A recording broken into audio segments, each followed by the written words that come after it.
Right, in this video I'm going to be showing you my Range Rover Sport. It's an HSE model, 2005 edition. The engine size is a 2.7 TDV6, it's a diesel. It's got 188 horsepower. With it being on a 2005 model, it's a cheaper tax bracket. If it was a few weeks newer, it would have been pretty much double the premium. I'll show you around the car. Start with the alloys. The alloys are Stormer alloys. They're a 265/35/22 profile.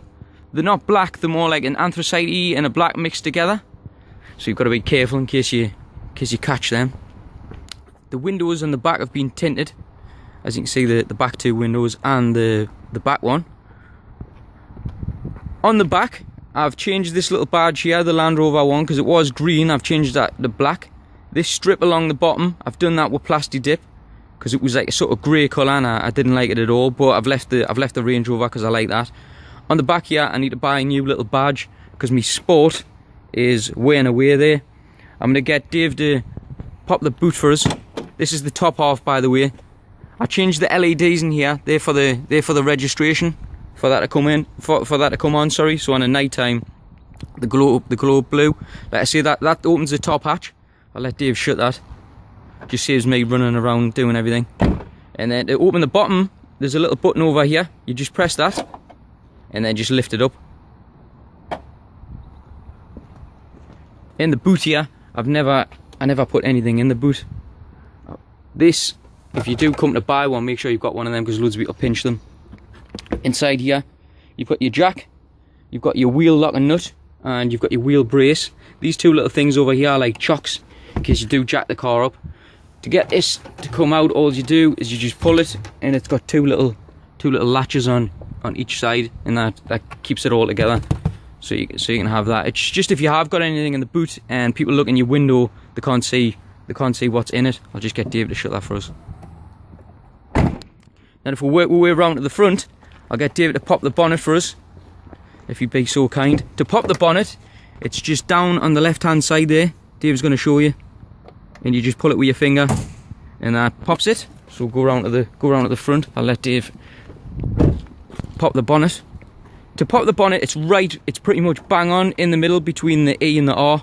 You put your finger in and just pull it, and that brings it up. There's not really much to show you under the bonnet. The engine bay, it's a massive engine. Your air filter over here, they're just obviously for your hydraulics, your brakes, your usual things, you know, your water. And that's pretty much it. The grille, what I did forget to mention, I've plasti dipped that. My friend says, how easy is it to peel the other day? I give it a, if I can focus there, I give it a tiny little pull. It is quite hard to get the plasti dip off, because loads of people are saying plasti dip is rubbish, but I've been using it for ages and I find it really good.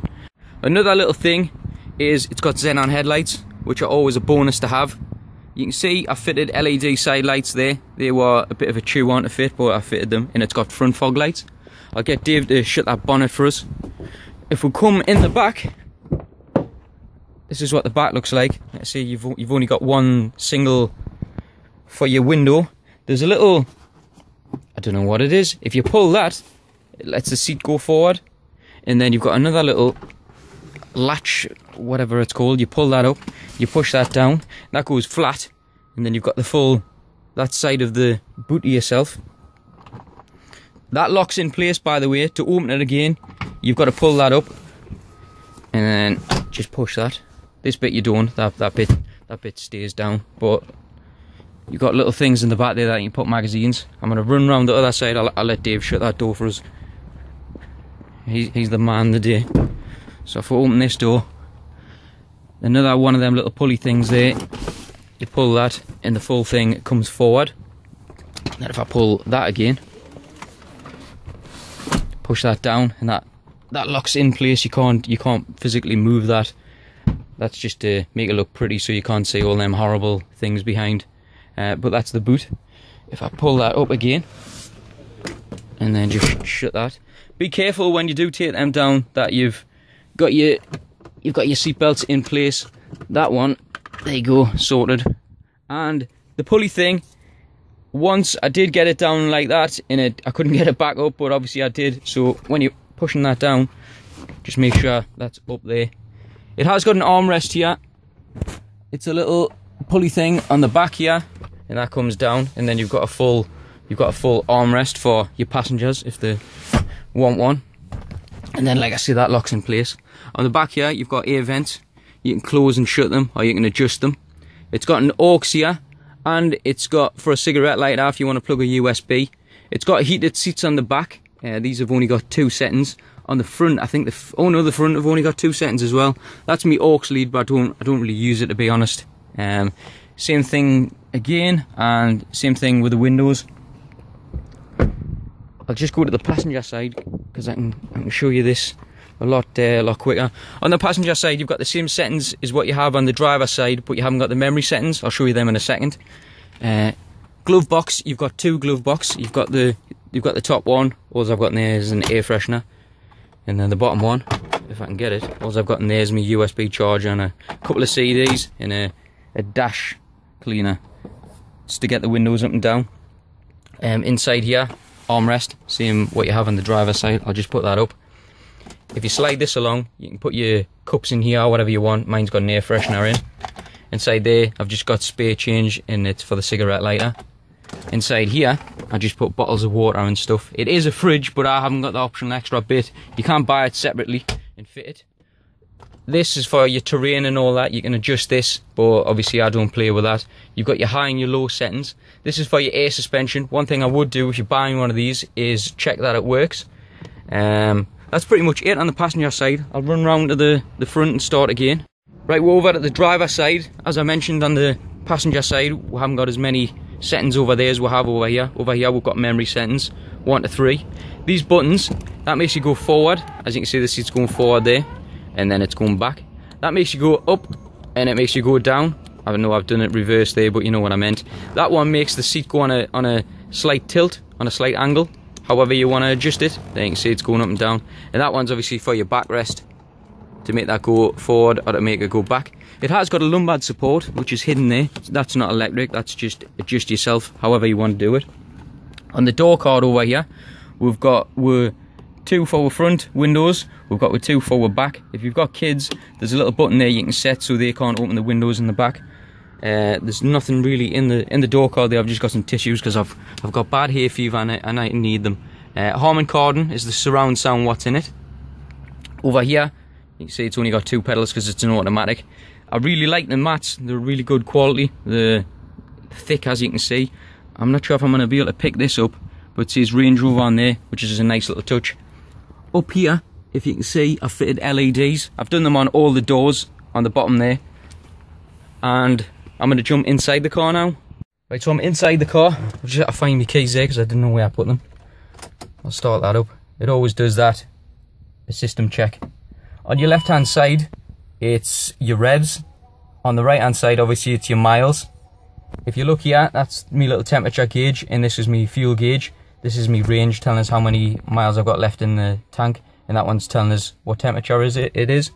The stalk here, if you press this little button, it flicks through different ones. That's telling us my average miles per gallon. That one's telling us my average speed.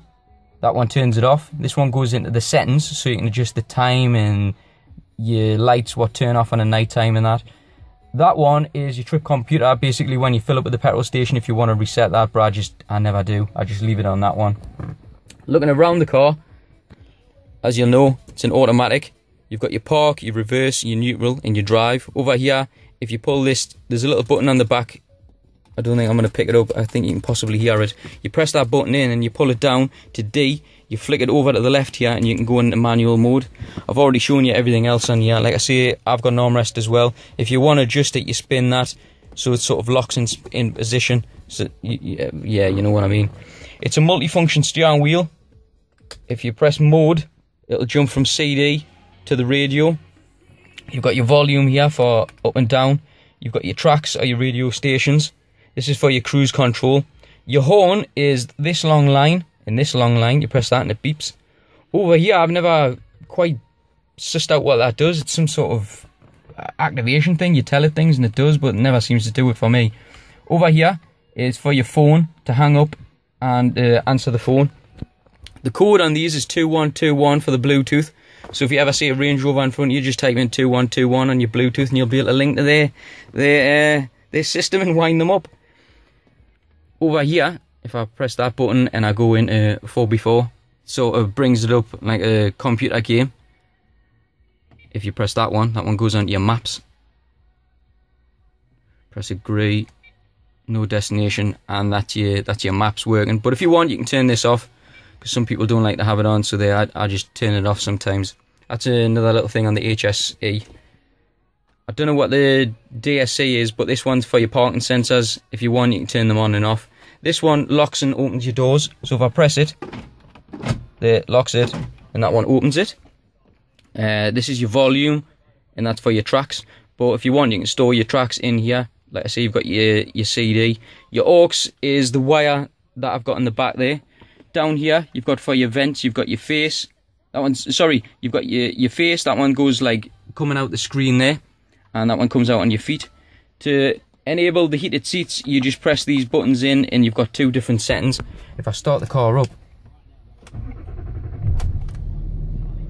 and I go over to here and I press it, that's on 2, and then that's on 1. It's 2, 1, and then off. You got this for your aircon and stuff like that, or you can have it for auto recirculating. That's your aircon over here. You've got for your front heated screen and your rear heated screen. I'm not sure what the program's for. What else we got? Up here, if we open this, we've got just a normal mirror with 2 lights. Over here, if you press that, it turns that one on, that one turns that one, so you can turn all them off. If you want, you can have them on or off whenever you want. Same over this side, open that, it's got the lights in there. What else can I show you? I think that's pretty much it. Another little thing on this window, it's a one touch, so if you press it, it goes down. If you pull it again, it's up. It doesn't do that on the passenger side. And like I say, these mirrors, if I flick that one over to the right,